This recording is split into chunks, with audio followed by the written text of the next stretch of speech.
কালকে রাতে মাকে বলেছিলাম ছোলার ডালের বড়া খাবো। তো তার জন্য কি করলাম, আমি রাতের বেলায় কিন্তু ছোলার ডালটা ভিজিয়ে রেখেছিলাম। ছেলে খেতে চেয়েছে, না করলে কি হয়, ভালো লাগে না।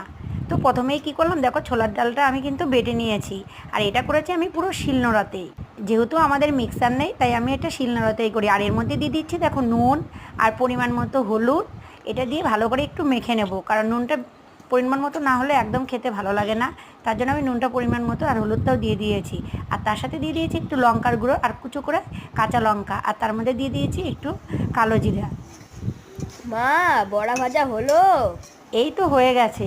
এখন পরপর দেখো ভেজে নেব। প্রথমে কতগুলো আমি ভেজে নিয়েছি, তারপরে দ্বিতীয়বার আবার ভেজে নিয়েছি। আর দেখো কালারটাও কিন্তু সুন্দর হয়েছে, আর খেতে কিন্তু ভীষণ মচমচেও হয়েছে। তো তোমরাও কিন্তু বাড়িতে ট্রাই করতে। এবার এটাকে তরকারি করার পালা। প্রথমে আলুগুলো ভেজে নিয়েছি, তার মধ্যে হচ্ছে জিরা বাটা, আদা বাটা আর পরিমাণ মতো লবণ হলুদ দিয়ে দেখো ঝোল দিয়ে আমি কিছুক্ষণ ফুটিয়ে নিয়েছি।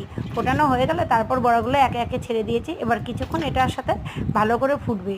ফোটা হয়ে গেলেই কিন্তু রেডি হয়ে যাবে এই ডালের বড়ার তরকারি। খেতে কিন্তু খুব টেস্টি, আর এর সাথে গরম ভাতের সাথে এই ডালের বড়ার তরকারি খেতে তো আমার খুব ভালো লাগে। অনেক দিন ধরেই বলছিলাম খাবো খাবো, কিন্তু করা হয় না। ছেলে যেহেতু কালকে বলছিল ডালের বড়া খাবে, তো আজকে আর কি তাই করে নিলাম। দেখো কালারটাও কিন্তু কত সুন্দর হয়েছে। তোমরাও কিন্তু বাড়িতে ট্রাই করতে পারো, আর এটা শিলনোড়াতে করলে আরও বেশি টেস্টি হয়। হুমা, দারুণ হয়েছে তো, তাড়াতাড়ি দাও, আমি খাবো। বন্ধুরা, ভিডিওটা ভালো লাগলে লাইক, সাবস্ক্রাইব আর একটা শেয়ার করে দিও। সবাইকে জানাই টাটা। ভিডিওটা ভালো লাগলে অবশ্যই পাশে থেকো। আবার কালকে দেখা হচ্ছে।